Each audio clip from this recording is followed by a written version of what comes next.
Arm yourself because no one else here will save you. The odds will betray you. Are you willing to die? The coldest blood runs through my veins. You know my name. Bum, bum, ba, ba, ba, ba. Hello and welcome to the next episode of Matt and Todd Go to the Movies. The podcast where Matt and Todd go see a movie at our local Regal Cinema, which is in Columbia off of Stone River, the old UA, United Artists, just in case anyone was curious. And then we sit in the parking lot. We talk about the movie. Did we like it? Did we not like it? Should you see it in theater? Should you wait for a streaming service? And hopefully everyone learns something, including ourselves. Maybe even about ourselves. I am Todd Domer. And I'm Matt Malloy. And yes, we are back for another exciting episode of Matt and Todd Go to the Movies. Tonight we saw the new James Bond movie, No Time to Die. No Time to Die. No Time to Die. This is the, we believe, last movie for Daniel Craig playing James Bond. So he was back for his final curtain call, unless something crazy happens in the future with him playing that role again. But I think he's said... I think he's done. This is the But end. I mean, honestly, if a movie studio flashes you enough money, who knows? Who does? Well, so yes, so we saw this movie. It's got a few famous people in it. Obviously, Daniel Craig reprising his role as James Bond. We had Ralph Fiennes. Fiennes, how do you say it? Fiennes, I think. Ralph Fiennes. I could be wrong. Played M. We had Rami Malek as the big baddie in this movie. Who else? We had Naomi Harris, who we just talked about. Right. Last movie, because she's in Venom. Okay. We've got...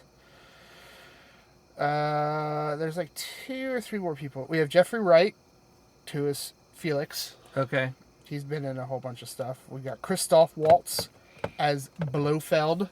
Yes. He's back. And then I think the only person we haven't mentioned is Ana de Armas, who played Paloma. She's only in it for about 20 minutes. Okay. But she has been in some stuff. She was in Blade Runner. She was in Knives Out. Gotcha. And I believe she was in War Dogs, too, which we saw. War Dogs. Yeah, she was. And I think that's about it. Okay. And a picture of Dame Judi Dench. Judi Dench. Was in the movie. Yes, so correct. Always got to shout out to the old Judi Dench. Yeah. I thought that was a nice little touch to put that in there. Yeah. Okay, so what's this movie about? Well, it's complex. There's a lot going on in this movie. I'll do my best. Yeah, it's also like you got to tiptoe through some stuff because anything could be a spoiler at this point. This is true, so I'll try to be careful. We'll be using some broad strokes here. Some broad strokes, yes. So the movie opens with this little girl and her father's some kind of assassin and her mother's some kind of drunk. And then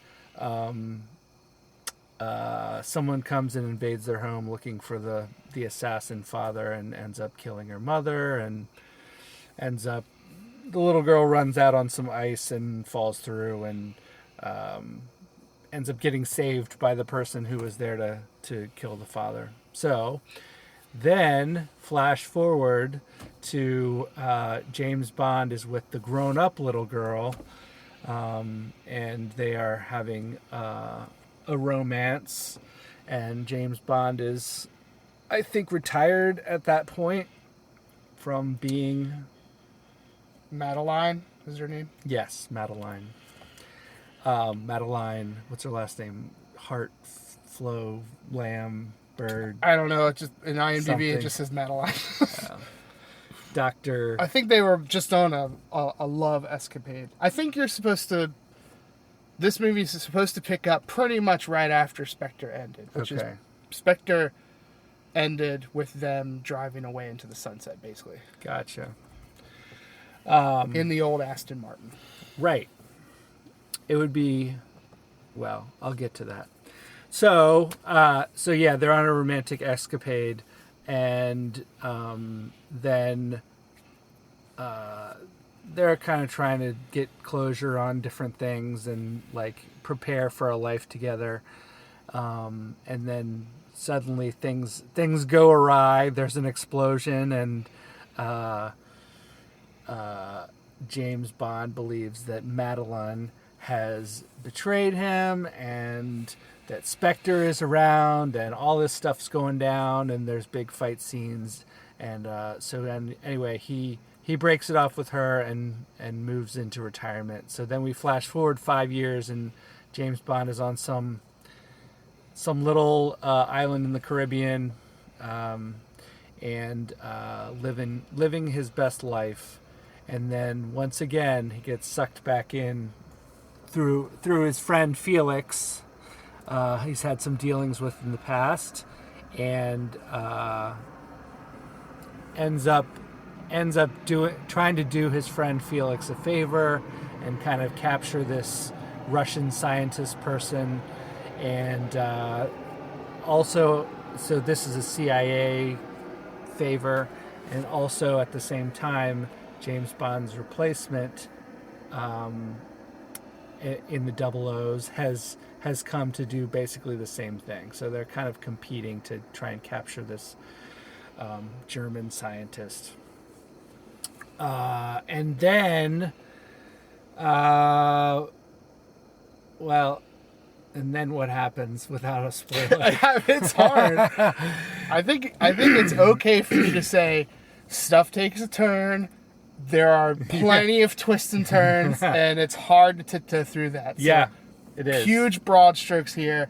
You know, obviously everything, like most movies, builds to a crescendo and a big showdown of the bad. And right. There's like fallout from that showdown and all that kind of stuff. So right. So all that happens in the Caribbean, and then the German scientist ends up getting taken away by the villain, or a villain. There's multiple villains as well, but neither James Bond, on behalf of the CIA, or 007 replacement agent girl, come away with the Russian scientist. So everybody gets sucked back to London, where they energize themselves and decide to pursue several different angles, including talking to this the guy from the last movie, Blofeld, who's in a psychiatric facility, and all of this is to stop kind of this worldwide targeted DNA virus from getting out. And so after some more twists and turns, we end up going to a disputed island between Russia and Japan, where this virus is now being mass produced, and James Bond has to go there and solve things. And I think I'm going to leave it there. Yeah. And that's probably enough without spoiling many of the well done twists and turns of the movie. There's a big fight scene and a big crescendo moment with the island as well. So I'll leave it there, and Todd, you will give your thoughts on No Time to Die. I will. I think first thing I have to say about this movie is that I was engaged in this movie from start to finish. Like, I was enthralled by what was happening in this movie. Like, not only because I like the Bond movies and I would consider myself a loose Bond fan, not like a Bond snob or anything like that, but and my personal journey with the Daniel Craig movies, I was very let down by Spectre, which is the last movie. And it was very clear that movie was supposed to be the send-off. So I was pretty happy that they decided to kind of try to do a better send-off, which is what this movie felt like. And they definitely did much better. If you're a Bond fan, it definitely follows the formula of this Bond series. First one was good, second one not so good, third one was good, fourth one not so good. So we're back to the odd number, and I think things are great in this movie. And like all the typical things you would expect from a Bond movie, it's got, you know, tight wordplay with people and like banter that's like good and earned banter, I think, not just like comic relief banter that's just there for no freaking reason like most movies that you watch today.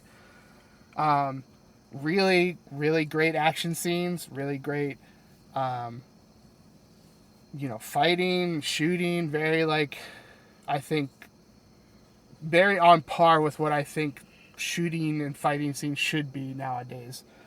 They certainly didn't like phone it in on some of this stuff.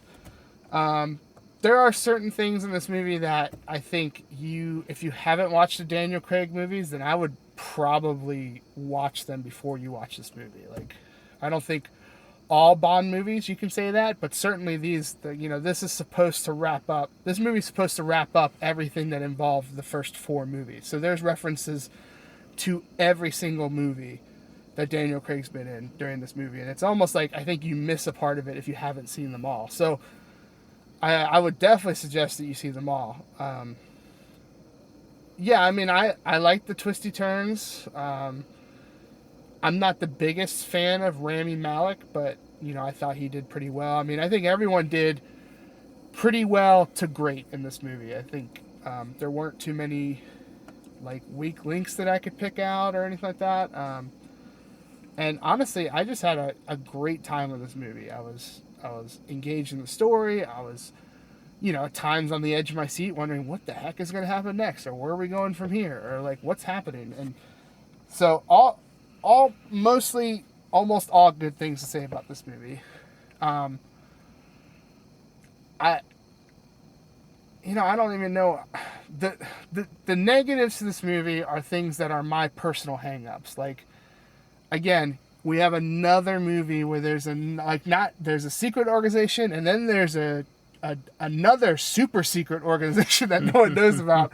And man, has that been the formula for any movie for like the past 5 to 10 years, it feels like, especially coming off of like Shang-Chi and Black Widow. It's like all these secret organizations that no one knows about is feeling a bit formulaic, and it's like sometimes it feels like they're not earned in a sense. This one just popped up.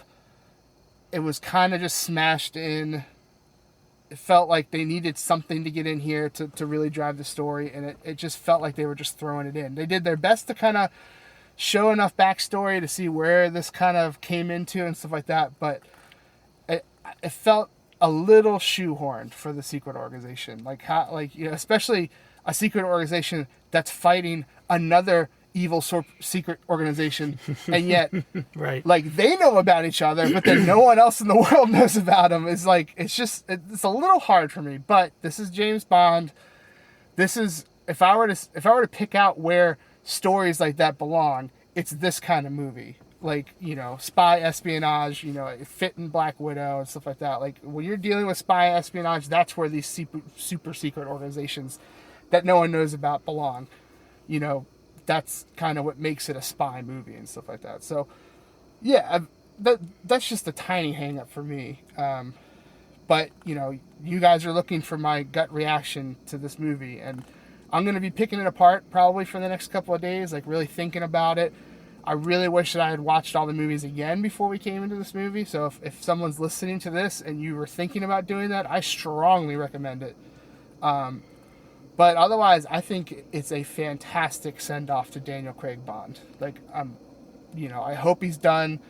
I don't know what the future of the franchise holds, but I hope he's done, and I don't know where they're going to go from here, but it was a fantastic send-off, I thought. Daniel Craig brought it, as always, in the Bond movie.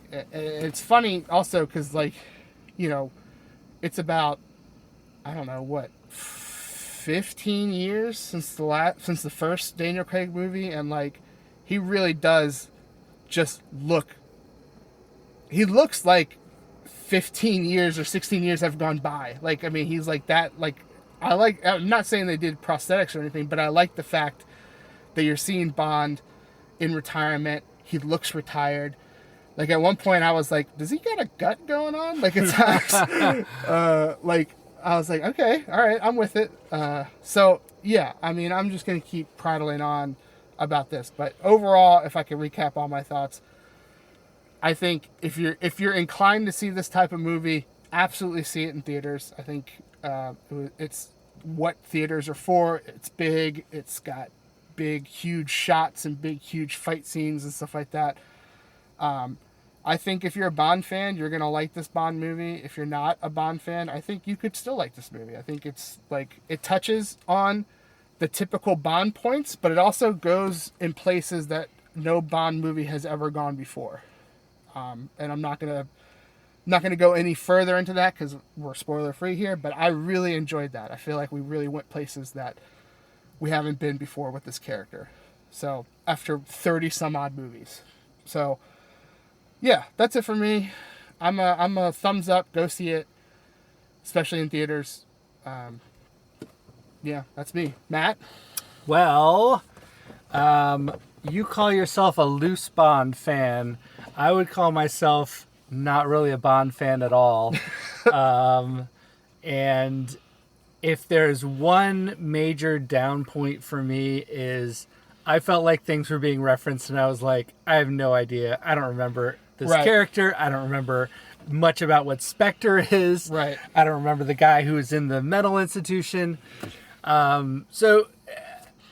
Yes, to your point, a refresher would have been good. Even if I just read like the Wikipedia article for each of the films, I think I would have been in a better spot for understanding what was happening in this movie. However, I will say this is a good action movie, even if you don't necessarily know all the backstory of everything going on. This is a good action, espionage, thriller movie, whether or not you get every James Bond thing. And I have seen all the movies, so it's not like there wasn't anything there, no memory of anything. Sure. But it wasn't fresh. It's been a while since the last movie, however long it's been, I don't know. But, excuse me. So that is really my only downside is I wish I would have done a refresh of some kind on my backstory Bond knowledge. Well, I don't think you picked up on my song that I sang. I didn't. Which is the Casino Royale okay. Bond theme, which is my favorite Bond theme. Gotcha. That's why I chose it. Gotcha. I did like Billie Eilish's little version of a Bond theme for this movie. Thought it was good and in the flavor of the movie. But I like Billie Eilish in general. So we've talked about this. I'm not the biggest fan. You don't like her. I also was not the biggest fan of the opening song. It's because I don't like her style of singing, I think. Right. I can see that. I did like the opening sequence with all the graphics that you're used to in a Bond movie. I thought that was well done and well put together. I loved all the little nods to James Bond stuff, when he's drinking his shaken, not stirred martini and, a million other things that are throughout this movie that are just like, yeah, you see that and you're like, okay, I'm with it. Matt's weird thought about this movie. There's two scenes in this movie where Madeline, Dr. Madeline something, is crying. And usually crying happens in movies. It's usually fake. And you get, people putting eye drops in their eyes and it flowing out. This movie, in both her crying scenes, you get a little snot coming out of her nose. She really does. I was zeroed in on that and was like, yeah, we're really going for it. Yes. So, To which we give you props for. yes, I do give you props for that. Even if it's fake snot that they just put there. I thought it enhanced the scene to have that going on during her crying scenes. So, man, a little dry tonight. But I overall, I thought this was a well-made movie. It's nice. It's pretty to look at. Apparently, they made a 3D version of it, which we did not see. I don't support that. Yeah, we're not 3D people here. Yeah. You want a 3D review? Go do it yourself. Yeah, take that, 3D movie watchers. But yeah, if you're a James Bond fan, you're gonna see this anyway. You're gonna see them all, no matter what. Yeah, So, no one's gonna convince you not to see it. right. I do think there's some there's good reason to see it in the theater as far as the action sequences and the nice cinematography comes across well on the big screen. So I would recommend if you can trust your COVID defenses, go to the theater, see this movie. If you can't, hey, see it on a nice big TV somewhere at your friend's house or at your house if you have one. Yeah, And at a store. I'm sure they'll enjoy. let you put it in a DVD Yeah. and watch it. Sir, I'd like to watch James Bond. Could I just play that? Can Thank I you. rent this TV for 2 hours and 15 minutes and just stay in the store and watch it? Yeah. Yeah, and that's the other thing. This is a pretty long movie. And like you, Todd, I was engaged the entire time and never was really looking at my watch or my phone or Yeah. breaking out of it. It's not one of those movies where I completely lost track of time, where I wasn't like, whoa, 2.5 hours just went by. I wasn't even like, I didn't have that feeling, but like typically for longer movies, there are points where you might look at your clock and you might, even if you're somewhat engaged or you're liking the movie, you might check because you just want to know and stuff like that. Yeah. I didn't care. Like, Yeah. I just was like, yeah, I don't need to look at anything. I want to focus on everything that's in front of me. Yeah. So yeah, good movie. Like you say, good send-off for Daniel Craig's James Bond. And I'm sure we'll get more of these movies. We don't know who will be James Bond, but not Daniel Craig. Unless they wave a whole bunch of money at him. Yeah, I mean, people do things for money, so. People do. I do things for money. Yeah, we all do things for We money. do. So that's where I land. Fair. All right, so, how many poisonous plants would you give this movie? Which come into play a lot in this movie. Obviously, 0 being the worst, because then you have no plants to poison your enemies. Yes. 5 plants be the best, because then you can almost choose which poison you want from these 5. That's right.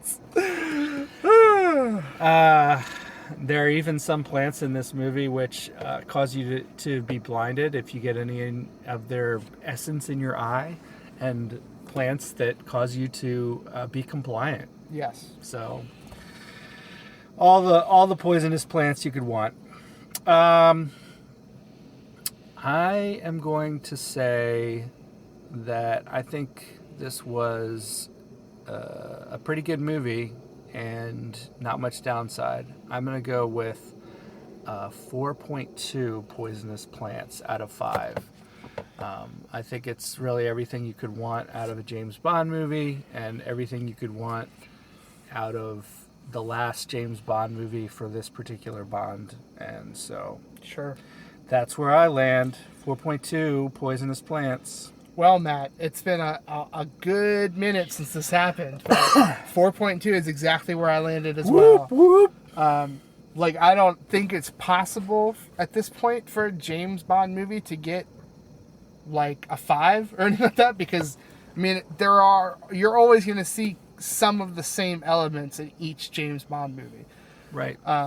Why it gets a good rating such a good rating from us, I feel, is that you get those same elements, but No elephants in this no movie. elephants.